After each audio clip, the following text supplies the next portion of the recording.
আসসালামু আলাইকুম ভিউয়ার্স, এই মুহূর্তে ব্রেকিং এবং এক্সক্লুসিভ তথ্য নিয়ে হাজির হলাম। প্রথমেই জানিয়ে দিব, এবার সাবেক খাদ্যমন্ত্রী সধন চন্দ্র মজুমদারকে আটক করা হয়েছে। কি কারণে তাকে আটক করা হলো, কি বা তার অপরাধ, এ সকল বিষয় নিয়ে থাকছে বিস্তারিত একটি প্রতিবেদন। সেই সাথে আরও যে বিষয়টা জানতে পারবেন, এবার ভারতে বসে বসে দেশ ও জাতির বিরুদ্ধে ষড়যন্ত্র করছে শেখ হাসিনা, এমন দাবি করেছে এই অ্যানি। তার এমন হুঁশিয়ারি বার্তাও তুলে ধরবো আপনাদের মাঝে। কি তথ্য দিয়ে শেখ হাসিনাকে হুঁশিয়ারি বার্তা দেওয়া হলো। এরপর জানিয়ে দিব, ডক্টর ইউনূস কিন্তু এবার আবারও বন্ধুত্বের পথ চলা শুরু করলেন। পুরনো বন্ধুত্বের নতুন পথ চলা। প্রধান উপদেষ্টা ডক্টর মোহাম্মদ ইউনূস ও মালয়েশিয়ার প্রধানমন্ত্রীর সাথে বৈঠক হয়েছে। কি বৈঠকে উঠে আসলো, এ সকল বিষয় নিয়েও থাকছে একটি বিস্তারিত প্রতিবেদন।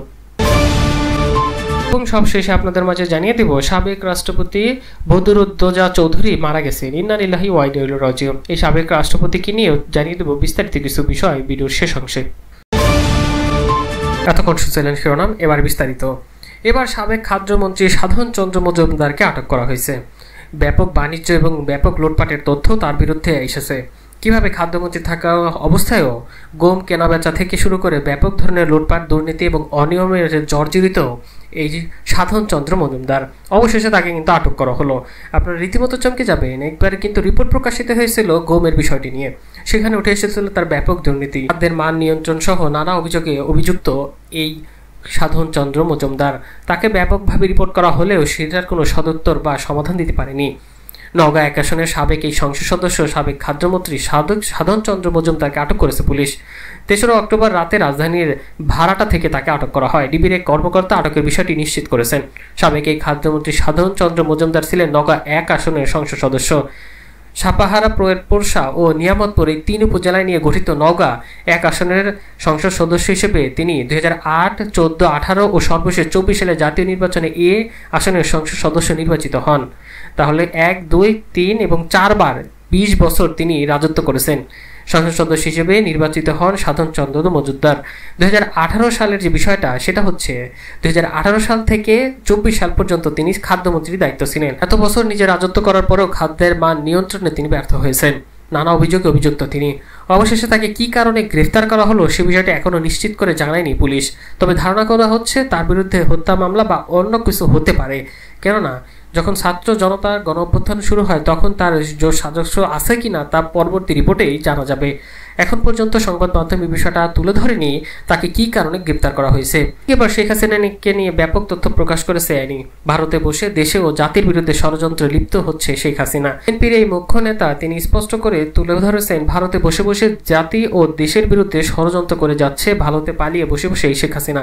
স্বৈরাচারদের বিচার না হলে এই দেশের গণতন্ত্র হুমকির মুখে পড়বে। অ্যানি বলেন, 17 বছর ধরে গণতন্ত্র ও দেশের মানুষের জন্য আন্দোলন সংগ্রাম করেছে বিএনপি। এই সময় বিএনপির হাজার হাজার নেতাকর্মী হামলা, মামলা, গুম ও খুনের শিকার হয়েছে।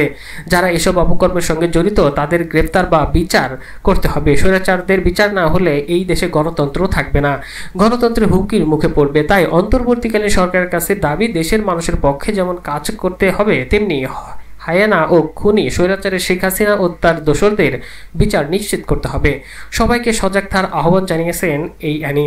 তিনি বলেন, ছাত্র জনতার আন্দোলনের মুখে স্বৈরাচার শেখ হাসিনা দেশ থেকে পালিয়ে গেছেন, তবে তার ষড়যন্ত্র রয়ে গেছে। ভারতে বসে বসে দেশ ও জাতির বিরুদ্ধে ষড়যন্ত্রে লিপ্ত করে আছেন এই শেখ হাসিনা, এমনটা দাবি করে অ্যানি। ষড়যন্ত্রের পেছনে রয়েছে দেশ থেকে পাচার করা কোটি কোটি টাকা। এ সময় আরও অনেকেই ছিলেন বিএনপির নেতাকর্মী। তবে তিনি স্পষ্ট করে আবারও বলেন, এই স্বৈরাচারদের বা দোসরদের দেশে যারা এখনও তারা বীজ বপন করে রেখে গিয়েছে তাদেরকে প্রতিহত করতে হবে। তা না হলে দেশ আবারও বিপদের মুখে পড়বে বলে ধারণা করেন এই মুখ্য নেতা। এদিকে কিন্তু এবার মালয়েশিয়ার প্রধানমন্ত্রীর সাথে ব্যাপকভাবে বৈঠক করেছে বাংলাদেশের প্রধান উপদেষ্টা এই ডক্টর মোহাম্মদ ইউনূস। এই বৈঠকে নানা বিষয় উঠে এসেছে। দুই দেশের মধ্যে নতুন সম্পর্কের উচ্চতায় নিয়ে যাওয়ার ঘোষণা দিয়েছেন মালয়েশিয়ার প্রধানমন্ত্রী আনোয়ার ইব্রাহিম। তিনি জানালেন, ডক্টর ইউনূস তার পুরনো বন্ধু। নতুন বাংলাদেশের সঙ্গে নতুন সম্পর্কের দ্বারা উন্মোচন করতে মুখিয়ে আছে তার দেশ। এখন থেকে বাংলাদেশ হবে মালয়েশিয়ার কম্প্রিহেন্সিভ স্ট্র্যাটেজিক পার্টনারশিপ, এমন একটি তথ্য প্রকাশ করা হয়েছে। অর্থাৎ কৌশলগত অংশীদার থেকে এক ধাপ এগিয়ে বাংলাদেশের সঙ্গে দ্বিপাক্ষিক সহযোগিতাকে ব্যাপক কৌশলগত অংশীদারি সম্পর্কে উন্নত করার ঘোষণা দিলেন মালয়েশিয়ার প্রধানমন্ত্রী। গতকাল একদিনের সাক্ষাতের সফরে ঢাকায় এসে হোটেলে একসাথে যৌথ সম্মেলন করেন এবং সে সাথে একটি ঘোষণা, অঙ্গীকার ও প্রতিশ্রুতি দিয়ে তুলে ধরেন মালয়েশিয়ার প্রধানমন্ত্রী আনোয়ার ইব্রাহিম। বিগত সরকারের সময় বাংলাদেশের শ্রমিকদের জন্য বন্ধ হয়ে যাওয়া দেশটির শ্রমবাজার খুলে দেওয়ারও প্রতিশ্রুতি দেন। প্রতিশ্রুতি রক্ষায় প্রথম পর্যায়ে বাংলাদেশ থেকে 18,000 শ্রমিক নেওয়ার ঘোষণা দিয়েছে প্রধানমন্ত্রী মালয়েশিয়ার। শুধু তাই নয়, বাংলাদেশ পূর্বমুখী সহযোগিতা সম্পর্ক সম্প্রসারণে অ্যাসিয়ানের ইস্টার্নাল ডায়ালগ পার্টনারশিপেরও তথ্য দেওয়া হয়েছে, যে প্রত্যাশাও করেছে। এর সাথে বাংলাদেশের শ্রমজীবীদের জন্য রয়েছে ব্যাপক সুখবর, এই দিয়েছেন মালয়েশিয়ার প্রধানমন্ত্রী। তিনি জানান তাদের অপ্রত্যাশা পূরণ হবে। দেশটির শ্রমবাজার নিয়ে আনোয়ার ইব্রাহিম বলেন, মালয়েশিয়ার শ্রমবাজারের প্রথম পর্যায়ে 18,000 বাংলাদেশি শ্রমিক নেওয়া হবে। সংবাদ সম্মেলনে অন্তর্বর্তী সরকার প্রধান উপদেষ্টা অধ্যাপক ডক্টর মোহাম্মদ ইউনূস মালয়েশিয়ার প্রধানমন্ত্রীকে উদ্দেশ্য করে এমন তথ্য দেন। বলেন, আমরা পুরনো বন্ধু এবং মালয়েশিয়ার পুরনো বন্ধু আশায় আমি খুবই খুশি। আমরা দায়িত্ব নেওয়ার পর এটা প্রথম কোনো সরকার প্রধানের সঙ্গে সফর। প্রধান উপদেষ্টা জানান, নতুন বাংলাদেশ গঠনে মালয়েশিয়ার সঙ্গে আমাদের দ্বিপাক্ষিক সম্পর্কে যে উচ্চতায় নিয়ে যাওয়ার অঙ্গীকার করা হয়েছে তার অধিক্ষেত্রেই হবে 3টি: রাজনীতি, ব্যবসা ও বিনিয়োগ এবং সংস্কৃতি। এই 3 খাতে দুই দেশের সম্পর্ক এগিয়ে যাবে। তিনি বলেন, আমরা দ্বিপাক্ষিক সম্পর্ক এগিয়ে নিতে সম্মত হয়েছে, তারুণ্য শক্তিকে এগিয়ে যাওয়ার বিষয়ে একমত হয়েছে।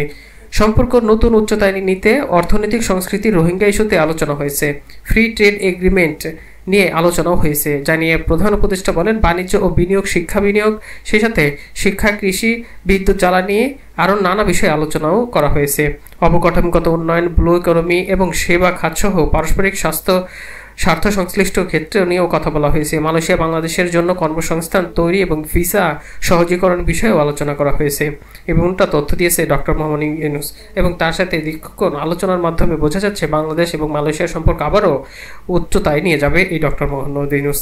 এদিকে কিন্তু প্রধান উপদেষ্টার সঙ্গে বৈঠক এবং যেসব প্রস্তাব দেবে বিএনপি, এমন একটি তথ্য প্রকাশ হয়েছে। দেশের রাজনৈতিক দলগুলোর সঙ্গে আরেক দফা আলোচনা বসতে যাচ্ছে অন্তর্বর্তী সরকার প্রধান উপদেষ্টার সঙ্গে বিরোধী দলীয় নেতাকর্মীরা। বিএনপির প্রতিনিধি দলের নেতৃত্ব দেবেন মির্জা ফখরুল। বিএনপি নেতারা বলেছে, 2023 সালে দ্বাদশ সংসদ নির্বাচনকে সামনে রেখে বিরোধী রাজনৈতিক দলগুলোর সামনে বিএনপির পক্ষ থেকে রাষ্ট্র সংস্কারে 21 দফা প্রস্তাবনা তুলে ধরা হয়েছে।